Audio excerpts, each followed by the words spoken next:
નમસ્કાર, યલગાર ન્યૂઝમાં આપનું સ્વાગત છે। જોઈએ આજના મુખ્ય સમાચાર।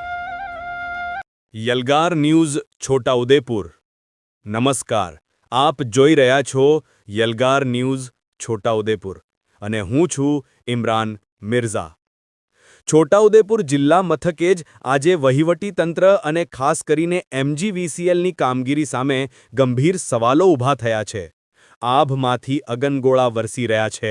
તાપમાનનો પારો 43 ડિગ્રીને પાર કરી ગયો છે। ત્યારે આવા સમયે વીજ કંપની દ્વારા વારંવાર કરવામાં આવતા પાવર કટને કારણે લોકો હવે ત્રાહિમામ પોકારી ઉઠ્યા છે। નગરના અનેક વિસ્તારોમાં દિવસ હોય કે રાત કોઈપણ પૂર્વ જાણકારી વગર અચાનક વીજ પુરવઠો ખોરવાઈ જવો હવે તો જાણે રોજિંદી બાબત બની ગઈ છે।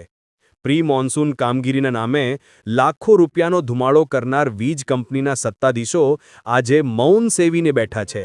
જો કામગીરી યોગ્ય રીતે થઈ હતી તો પછી વારંવાર વીજ પુરવઠો કેમ ખોરવાઈ રહ્યો છે તેવા અનેક સવાલો આજે જનતા પૂછી રહી છે।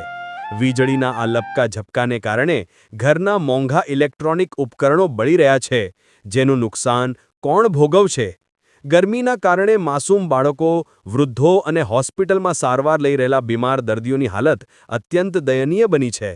વેપાર ધંધા અને ઇન્ટરનેટ સેવાઓ ઠપ થતાં આર્થિક નુકસાન પણ વેઠવાનો વારો આવ્યો છે।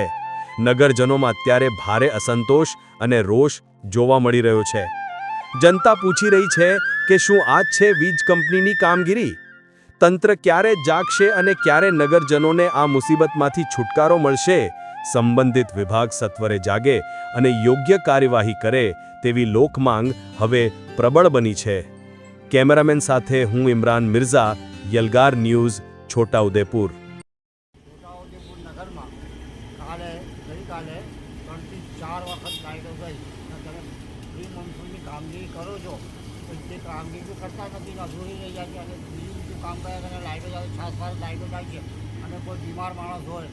કાલની જ વાત કરું, કાલે અમારા ઘરમાં અમારા ફાધર જેમની ઉંમર 97 વર્ષની છે, તે માણસ કાલે ગભરાઈ ગયેલો, એને લઈને અમારે દવાખાને જવું પડ્યું। અને આ રીતના તમે કામગીરી કરો તો કયા ધોરણે કરો છો? અને જ્યારે કંઈ લાઇટ પકડવાનું હોય કે કોઈની લાઇટ કનેક્શન કાપવાનું હોય કે પૈસા વસૂલ કરવાના હોય તો ગાડીઓના ધામા નાખી દઉં છું।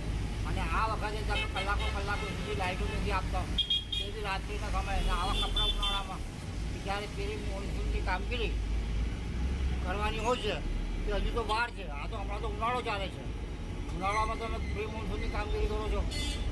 શું નામ તમારું? આ રીતનું ના ચાલે સાહેબ, અને તમે તો પછી અમારે આગળ કાર્યવાહી કરજો અને કરીશું અને પછી ગાંધી સીધી અમારે આંદોલન કરવું પડશે। આ માટે શું નામ? યુસુફભાઈ મકરાણી।